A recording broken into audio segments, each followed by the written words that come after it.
about as nice as it's as hot as it's been, and as nice as it's been up here in Westchester. So Oh yeah, you've had a horrific start to the season, and we're in the middle of May now. yeah.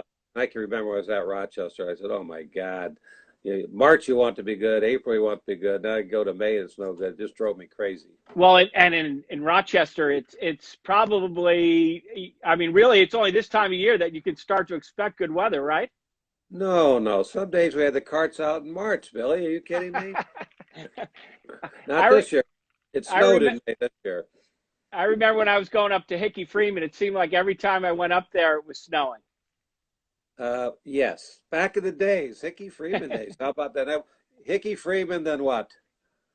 Polo and then Summit Golf Brands the last 9 years. Beautiful, beautiful. Working Well, for let those me introduce you, Midwestern. Craig. For those that Yeah, may not know you, I find that hard to believe. We got a pretty big golfing crowd here, but we've got today Craig Harmon, who has been or was the professional up at Oak Hill for the better part of the last 30 I don't like years, that hat. But and now is the director of instruction down at one of my favorite places, MacArthur. And as I was thinking about today, I was thinking there's probably not a better guy to hook up with and work with than Kevin Murphy, huh? oh my God, Kevin's the best. Obviously, he's our director of golf, general Yeah, manager, extraordinaire, mentor to these great young pros. I see him bring them in, train them. Remarkable golf pro, really. yeah. And one of the nicest guys around. Absolutely. We got to be that to be a golf pro. Yeah, that's true. That comes with the territory, right? That you have to be a phony every now and then. Yeah. So you were at Oak Hill for how many years? 42 years. Wow. But they hired me very young. I was 25 years old when they hired me. And a cute story. After a while, Dad would come up and visit, and the members would say, "Oh my God, Craig's doing such a good job." And Dad, so I got news for you. If his name was Craig Schultz, he never would have gotten the job. He always had that little thing there. Yeah, I yeah, said, he was right. yeah. Well, it's a backhanded compliment that generation was so good at, right? That's right. Backhanded for sure. Well, I've got a funny story regarding your brother and your dad. So the first time I met your brother Butch, I introduced myself and he looked me straight in the eye, kind of looked like he was a little bit angry. And he said, "You're not B.Draddy's son." And I said, "Yeah, I am." He goes, "No one in my life was harder on me, except maybe Really? my father, than your dad." How And he about goes, that? "I love him for it." And so I don't know if you know this, but my dad, I think he was 62, had tried out for the New York Football Giants and didn't make it, and then ended up becoming the JV football coach at Iona Prep. And guess who his fullback and linebacker was? Oh, Butch. how do you put up with that, boy? Well, That's the I thing. think exactly from what he said, my dad was harder and tougher on him than anybody but maybe your Oh, dad, yeah. right? Butch was a great football player too, by the way. He was That's what very my good. dad said. He said he didn't get the job as linebacker and fullback because his last name was Harmon. Yeah, that's for sure because he liked He hitting, earned it. and he hit me a few times too, I might add. Well, we weren't playing football as But brothers. oh yeah, Craig is the youngest of four boys, and I'm sure you're probably the toughest of them all, having three older brothers, right? Actually, it was Butch, me, Dick, then Billy. And so Uh, Billy and Butch always paired up together, Billy, and took on Dick and I. And Butch was Billy's protector all the time, whether we were playing basketball, football, anything. yeah. And he would deck us and so Billy could score a touchdown. So we're playing in the backyard. Butch was the guy. Well, I understand the dynamic. I got four boys myself, so Oh, they're pairing up all the time, and especially with this quarantine going on, there've been oof. a lot of trips to the backyard to settle some scores. That's for sure. So, Butch, you guys hosted. I mean, sorry, Craig. Hey, You I've you been called worse than that. well, another funny story about your family is one of the best lines I've ever heard in any context was, yeah, my brother Butch got named the best instructor in the United States, and he's the worst instructor in our family. Yeah, we always say that to Butch. I said, "You're only number four in our family," and Butch said, he said, "Yeah, but Craig, I get paid like number one. You guys worry Yeah. about the pecking order in the family." He always has the right answer. He was on the cover of Golf Digest a few years ago, where I can get you out of the sand with one hand.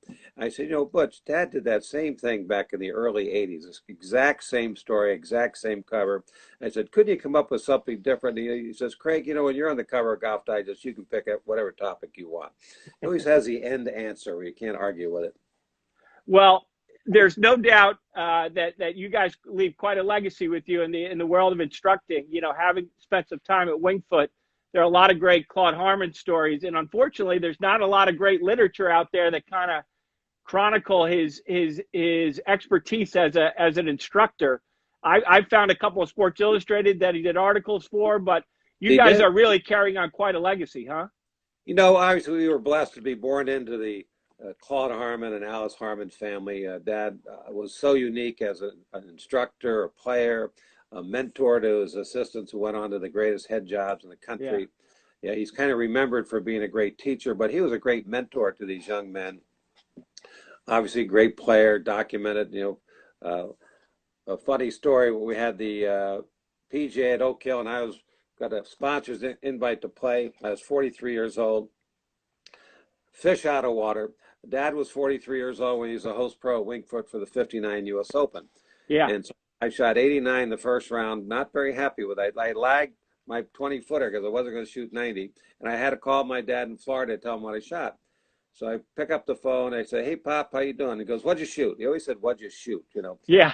He said, "I shot 89. I'm very depressed about what I shot." And he started laughing. "Boy, that is great." I go, "What do you mean that's great?" He said, "I bet everybody down here you'd break 90. I'll never forget that as long as I live." So he put some levity to that. But the Yeah. moral of the story is when he was 43 years old and the host pro at Wingfoot, he finished third in the tournament, Yeah. lost by 2 shots. It really should have won the tournament as the host pro. Yeah. And he was a Masters champion as well, for people that don't Yes. know it, right? And He won the Masters in '48. He lost in the semifinals of PGA Championship in 1948, I think on the 36th hole. He yeah. would have played Ben Hogan in the finals uh, as a club pro. So he was really some kind of player. And they had quite a relationship, right? Him and Ben. They really did. During the '59 Open, Hogan was over at the house early in the week twice for dinner. Yeah. And little Harmon boys are swinging in the backyard. What do you think of Craigie swing, Billy swing? Oh, those are great. Give me another Scotch, Claude. But yeah, he was over the house, and they were just good buddies. They could relate to each other. And what it is, you've been named the top teacher in the U.S. What do you think you took from your dad's method of instruction or his philosophy that has made you such a strong instructor? I think all four of us, me and my brothers and I, took away the simplicity in what he taught. Yeah. He, generally speaking, said there's one thing that causes five other things to happen. So when I look at your swing on a computer, we compare it to Tiger Woods, and we find five things are not comparable to Tiger, but usually it might be one thing that made the other things happen. And so he taught us to look for the one thing that made all these other things happen. And I think we've been pretty good at that. We don't get confused up with position one, position two, position The three. diagnosis, figuring Yes. out what's causing the problem. Yeah, he gave us the eye. Yeah. You're in the clothing business and you have the eye Yeah. for the correct color for next year. Right? Yeah. You probably already picked it out right now. Yeah. Well, as Marty Hackle, who was your predecessor on this Friday conversation, he said, "You can't teach style," and it reminds me of, I think, a quote that your dad said about talent, right? That's right. Yeah, you can't. Talent is something. We're going to see this big match at Seminole here on Sunday, which I'm very anxious to see. The whole world's going to get to see Seminole. It's never been on TV before, with McIlroy, Dustin Johnson, Ricky Fowler, and Matt Wolff. And my curiosity, in the locker room at Seminole, they have an aerial photograph of the course and Dad's record round of 60. Yeah. It shows you what clubs he hit into every hole. And I think the 18th hole he had a drive and a 5-iron, and maybe 17 was a 5-iron, and some of the par fives at driving 3-woods. And these guys in the par fives are going to be hitting driving 7-irons, driving 6-irons. Yeah. And it shows you what a remarkable round that was, because he was doing it with long irons and woods, and these guys are going to be hitting wedges and six. I don't even think they'll hit anything higher than a 6-iron. How do you think they're gonna? Seminoles is a very subtly difficult course. What do you think they're going to struggle with most compared to what they normally play day in day out? Well, interestingly enough, the Seminole is wide open. They're just going to bomb it out there. The greens are the most treacherous in the world, and I assume Yeah, they're going to put the pins on spots.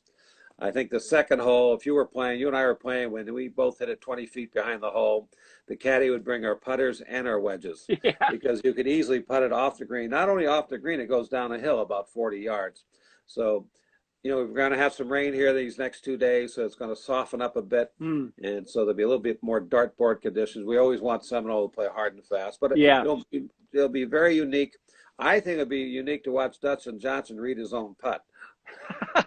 Yeah, that's one thing you don't really think about in this format is that they're there alone. There are no caddies. Yeah, Dustin Johnson reading a putt takes 90 minutes to watch 60 minutes. He and his brother. They circle the wagons on a 12-footer like you can't believe, and they're just yeah, kneeling down. And yeah, now he's going to have to do his own thing. And so it's going to be kind of fun. yeah, They're going to do the social distancing, where they won't be necessarily walking together, but you're going to hear what they're talking about. So there'll be some good stuff. Very yeah. unique. I think it's going to be, and kudos for the club to allowing it to happen. I think it's going to be an incredible day. Going to be fun. I can't wait to see what they do. And then the next week we're at the Medalist with Phil and who's his partner, Tom Brady, Yeah. and Tiger Woods and Peyton Manning. Yes. So they're right next door to us at the Medalist. I have a similar concept, so that'll be fun also. Finally, What? something live on TV. I know. God, it's been a long time, right? Woo! Yes, it has. I know guys that were betting on dog races in Thailand. It's been. Well, you hang with a different crowd than I do, Billy. No, believe me, I'm not a betting man. They are hungry These are friends. yes, but yes, yeah. They are hungry to watch some sports. Oh, anything, yes. Now, with you spending all the time in Seminole, what's one of your favorite memories of being over there? It's a really special place. Well, first of all, when we grew up, there was a house right as you drive in. They gave that to the golf professionals. So we grew up right on the course. But you have to remember, I was 6, 7, 8, 9 years old, and my favorite memory, Butch and I snuck out on the course. We're playing the seventh hole, and the seventh hole has a big lake right in front of the green. Lake might be 100 yards wide. Yeah. And Butch had hit 3 straight shots into the lake, and he ran out of golf balls. I happened to have a couple more left. I said, no, I'm going to use my own golf balls. Now we're just kids now. Yes. Just the two of us out there. He basically beat the crap out of me for my 2 balls, stole them, and hit those in the lake too. That's my fondest memory of Seminole. As only an only brother can do, right? Yeah, we would sneak on there in the afternoons, and Dad would say, "What are you doing out there?" Well, I don't know. We're just kind of playing golf. Well, it gets pretty quiet there, I would imagine, at the end of the day. Yes. There's no dinner crowd, was that's for sure. Very busy club. It was not busy when Dad was a pro because he would teach in the morning, play golf in the afternoon on a regular basis. It's like when I retired from Oak Hill, the board, we had a nice dinner, and they said, "What's the biggest difference between now and when you first got here?" I said, "Well, I used to be a golf pro for the first 20, 25 years, and then I became a clerk. So my first 25 years there, we had 20 days of tournaments. And when I left, we had 100 days of tournaments. And so it's like every other day you're running an event. So in essence, you're a clerk making tee time signs, signs, all that kind of stuff. It's much more fun being a golf pro, which Dad was at Wingfoot and Seminole. Back then, they didn't have all the tournaments we have now. As my brother Billy would say, the Save the Cows tournaments and Spotted Owl. Yeah. It's amazing how many guys that got into the profession because they love the game of golf and they love playing, how little golf that they play today. I mean, there's some clubs where guys, if they're out there once a week, they're happy. Yeah, we've become more administrators because of the events, but people like the events. So people join the club for the social aspect. They like all the events. It just comes with a job. But I just remember back in the day, I'd play with the members 3 or 4 times a week. And at the end of my career there, if you got 2 times in, you were lucky because were running a tournament. Yeah, I think we've got to find a way out of that one. I'm sure Mike Gilmore, and when he took the job, they said all we want you to do is play golf, and he's taken full advantage of that, and is not a more fun guy to play golf with. He is a great golf professional, great for Wingfoot. He's the type of pro that Wingfoot should have. Great player, great person. great teacher, merchandiser. A degenerate Irish He's a guy good, amongst a bunch of degenerate Irish guys. yeah, yeah. Jeez. Well, I can Poor say that. boy. I said I'm one of the degenerates. So I know you are. I've heard about those Taiwan dog racing guys you hang around with. yeah. Speaking of Wingfoot, there's going to be a little tournament there at the end of the summer. What do you think about the U.S. Open there this year? Well, I have heard, I have not been there in many years, where they have some of the new tees placed. And for those of you who have played Wingfoot, I can't imagine where the 17th tee is right now. It's back by the 13th West Green or something. I don't even know how they got it back there. So I'm very Yeah, curious to see those types of things. And the 10th hole is back by the pro shop. They said it's over 200 right, yards.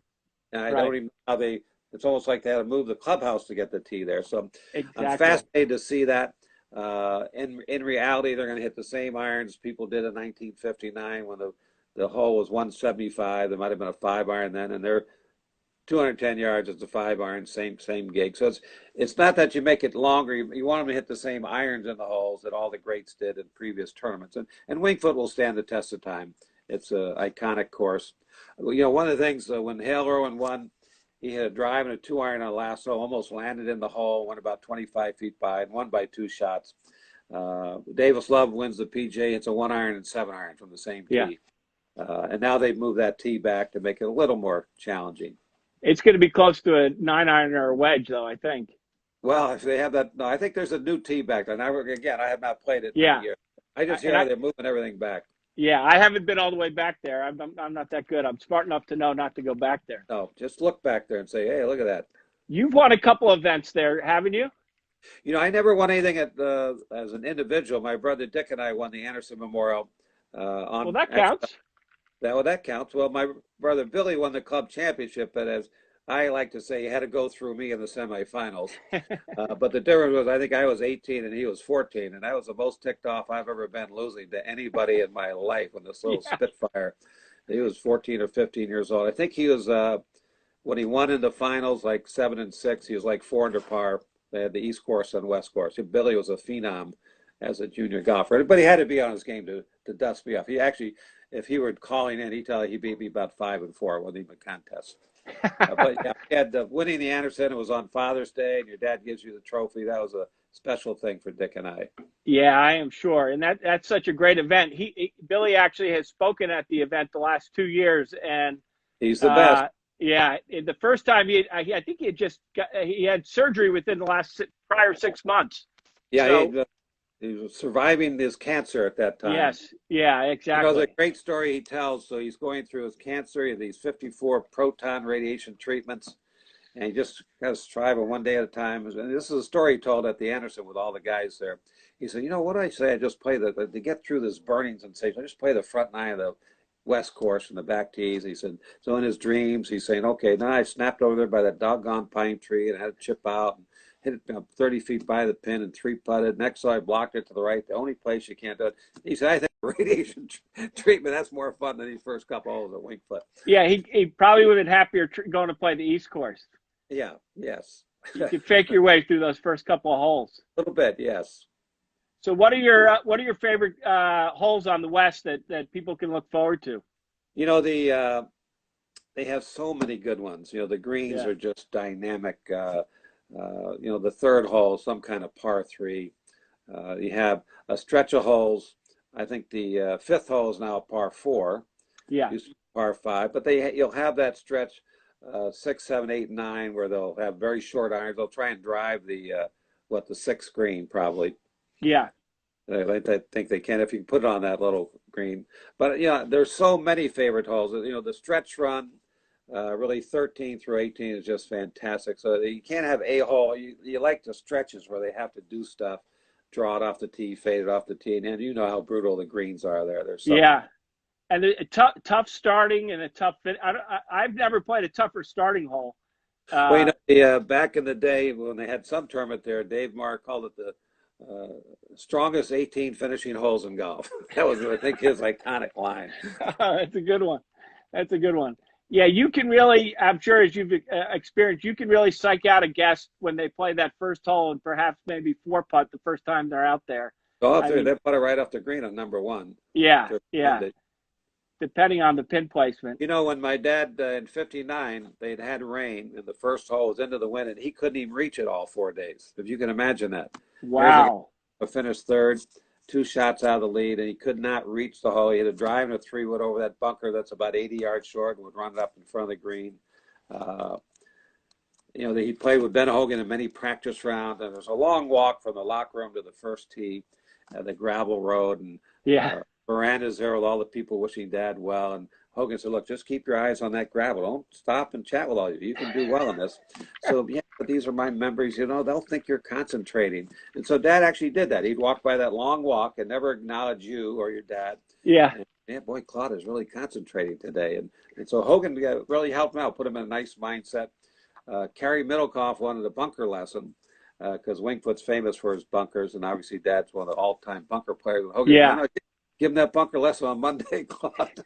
Don't do it prior to the tournament. True story. He said, don't give him a bunker lesson right now. Don't help these guys just yet. So all the little nuances you hear as a young kid. Yeah. So I was the first Moss crowd jumper. I don't know if you know that. I was on a TV stand to the right of the green on 18, and Dad made about a 30-footer for a birdie. And next thing I knew, I was leapt in the air, and I was in the middle of the crowd. I just dove on top of people, spontaneous. And so he finished birdie, par, birdie, and finished third, lost by 2 shots. I literally went airborne on top of people. Oh, wow. Yeah, that was a special championship, huh? Yeah, Billy Casper won. Yeah. He had Mike Suchek, one of Dad's former assistants, was right up there Yeah. in the last group. Uh, you know, Dad's former assistants, different people went on to win the Masters, U.S. Open, and PGA to show you what kind of a teacher he was. And I think Jackie Burke, there's a quote there. Jackie Burke was one of those assistants. He said nobody could beat Claude. So I never beat him the whole time I was there. Yeah. He said the summer Jackie was there, he had 70 consecutive rounds under 70 the summer that Jackie was there. Now, the fact that he played 70 rounds, Yeah. did you ever work? You know, That was the job of the professional at the time, right? Is to be out there playing golf with the members, which is I think what we need to get back to. Yeah, and they had And how many he holds both course records there, right? And numerous others, right? Yeah, he has a 60 at Seminole, 261s at Wingfoot. You really can't imagine that back in the day. And they'll say, well, the course isn't as long, but nobody hit it that far back then. No. And the irons they were playing with were like butter knives. Yeah, I played with him. He had 63 on the West course. We both played from the back tees, and I shot 70. And I remember it distinctly. We walked on. I just saw him hit all these shots, 3 feet, 5 feet, 6 feet with 4 irons and cutting woods in there. And I said, you know, Dad, I just can't imagine me shooting the score. I'm trying to be a golf professional. Yeah. I just can't see myself shooting a 63. I don't get it. And he put his arm around me, Billy. He says, very simple, Craig. Some people have it and some people don't. He says, I happen to have it. And I didn't like that remark, by the way. I was hoping he'd give me some gem or pearl, as he used to say, to help me break. I'll never forget that. Yeah. Well, he certainly didn't miss any putts so that you guys could win. That's right. Never, ever. And he holds a course record Fisher's Island too, doesn't he? Isn't that one of them? Yeah, that and Quaker Ridge across the street. I think he had 61 there. You know, these are records that are still standing. But of course, Over they're 50 very years. hard golf courses. You know, they're very difficult. It's not like you're going to go shoot 59 at Wingfoot and stuff like that. And he just did it on a regular basis and wasn't intimidated. You know, obviously when he went out and played and, you know, semifinals of PGA 3 times. I think he went to quarterfinals 4 times. So he just wasn't intimidated by anybody. He knew he could play. And you played in the PGA Championship as well. I mean, you said when you hosted at Oak Hill, but there were other occasions too, right? I was the last club pro that they allowed to play as an exemption. Is that right? As a host pro, by the way. I think it was. I shot 89 that first round, but came unique. I had a practice round with Arnold Palmer, Jack Nicklaus, and then on Wednesday, I'm playing with Jay Haas, Annie Bean, and Sam Snead. And so I walk on the putting green on Wednesday, and Arnold and Jack are there, and they say, Craig, we need one. Are you available? You have to, I'm shocked by that. I'm like, God, I get to play with Jack. I got Sam Snead today. You know, if you guys have won as many tournaments as he has. Well, and who's better than Jay Haas? I mean, to play with Jay Haas is not a funner guy in the world. And we had, I think we were going to win $300 off of Andy Bean and Sam Snead, and we're going to 18th hole. They bet double or nothing, and Jay Haas says, well, I'll tell you what, you're going to have to tackle Sam for that 300. He ain't going to give it to you. You know, he literally said stuff like that I didn't care because I'm just happy to be playing with Sam Snead. Yeah, yeah. He was known to have alligator arms, right? Yeah, did. Yes. Little Matches tough getting alligator shoe. money out of him. Yeah. But it was fun. And Great experience. what do you think about, in terms of instruction? It's become the game has become a lot different in terms of how golf professionals are approaching instruction. What do you think the biggest difference is from 30 years ago to today? Well, there's science out there. You have the TrackMan, the launch monitors, the physical fitness. Uh, there's so much more information that you can use and use wisely and use well. But the bottom line, my dad always says quality of contact, quality of ball flight, and there are many different ways to do that. We were in here with Matt Shepard, one of the assistants here, looking at video of Mo Norman hitting shots. And it's like the commentator said, well, Mo, how long have you used that tee for? 7 years, 7 years, 7 years. Never break the tee, hit it right on the upswing, never touch it, never touch it. 7 years. And you can see him, he just one swing after another, he had it on the upswing. And then we click on Lee Trevino. Lee Trevino said he had to pound down on top of everything. He had to hit down on every shot. So he had two of the greatest ball strikers with completely different systems.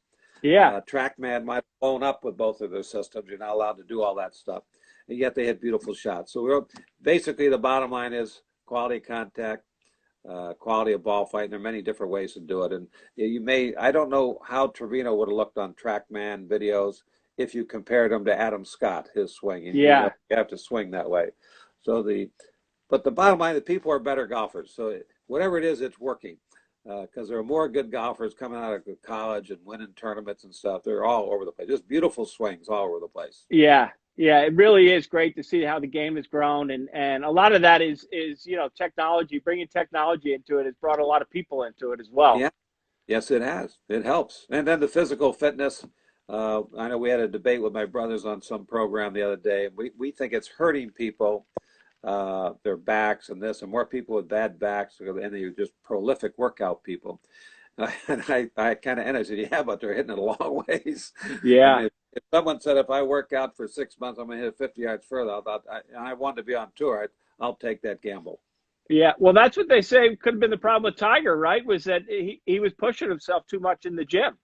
He finally admitted that he shouldn't have run like he used to. He used to run Yeah, 8 to 10 miles every day. And Butch told me he shouldn't have run because his knee hurt him way, way back then.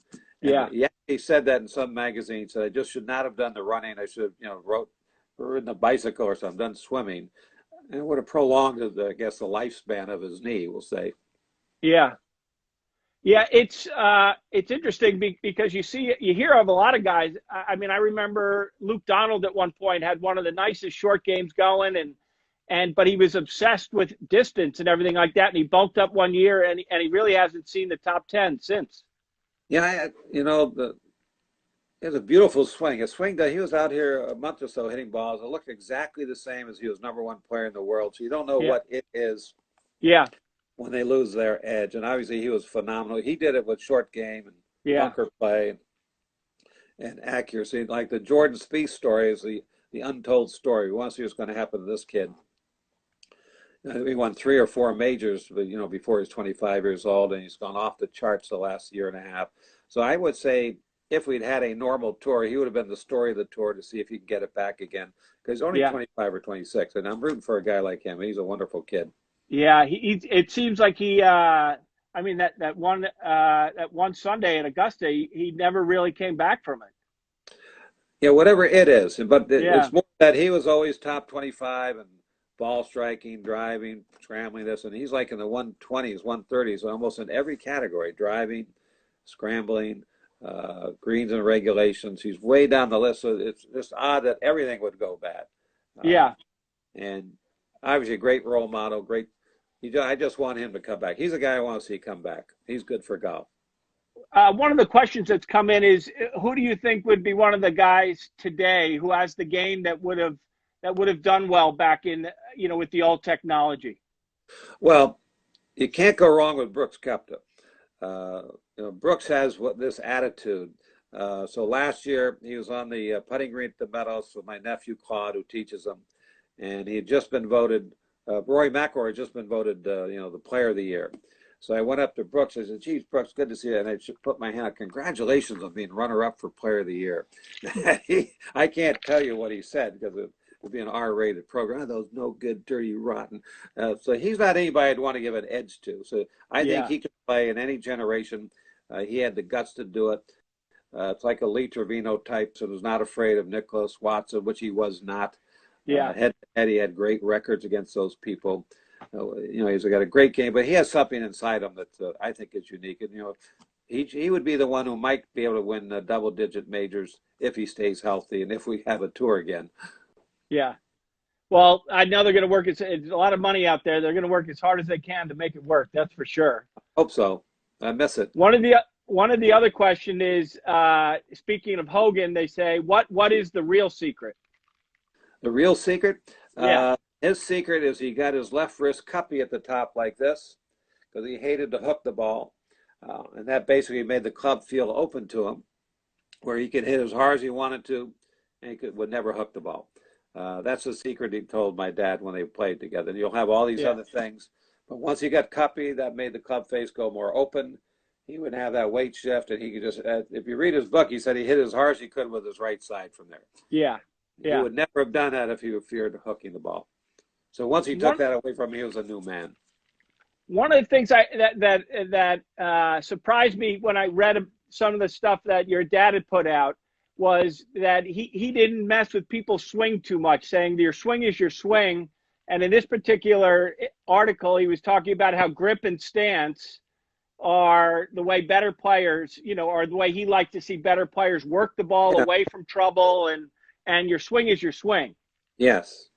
Well, when you watch the golfers on tour, you almost never see a bad grip. You never see an upside down. You never see anything wrong at address. And so they're just programmed to do that.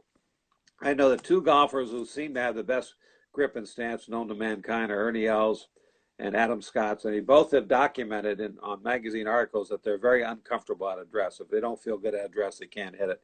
Yet they look like they have the most perfect stances, perfect this. So stances are sensitive, but you really never see a bad one. If you did, it'd be freakish almost to see a bad grip or stance. It made it to the level of the Pro Tour. Yeah, yeah. Too many people to interrupt them on the way getting there, right? For sure. Yeah. Yes. And what are kind of the tenets of your own instruction? I was chatting with the guys here earlier today. I look at three things: everything you do with your grip, stance, and ball position. Everything you do at the top of your swing, that'd be position 2. Position 1 is your grip stance. Position 3 is your follow through. And so usually you're off on number 1, which makes 2 and 3 off. So I go by that process. But prior to that, I kind of learned, like, do you overhook the ball, Bill, or do you fade the ball? What's your shot you don't like? Yeah. And so I get to get into your brain, and I say, what do you think causes it? And it's usually the opposite. You have to ask questions. No, it is. That's why you don't get out of it. And you have to take a lesson, because what you're working on is the cause, not the cure. So once you kind of get into your head what you think you're doing wrong, it's fairly simple to change things. And it served you quite well through the years. I understand that we took the Lessing spot today over at MacArthur, the 2-for-1 deal that you give Big Steve and Little Steve. But the Lessing family, one of the all-time great families, in my opinion. Aren't they? Love them to death. And I actually had the mom out the other day for a lesson. She hadn't had a lesson in about 7 years. I said, boy, I'm under a lot of pressure here. Whoever she had a lesson from before, she quit the game. And she'd probably become successful because they knew us when we were children, we'll say.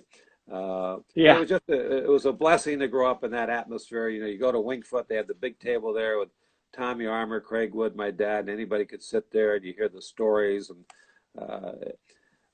people don't know who these people are. They've never heard of Craig Wood, never heard of Tommy Armour. So our legacy, thanks to my dad, he always made us remember it. I'll tell you a great Jeff Sluman story. So Jeff wins the PGA in 1988, and I was teaching him. We went out to the desert, Mission Hills. We're going to work on his game prior to the start of the season. Johnny Revolta was the teaching pro at this course. I want to say hi to Johnny Revolta. He's on the tee up there. He goes, who's he? I said, well, when you look at your PGA Championship trophy, his name is on that trophy. So you might want to know him. And so we went up there. Oh, Jeff, how are you? You had a great year, last year. Congrats on winning the PGA. He knew all about Jeff, but Jeff didn't know about him.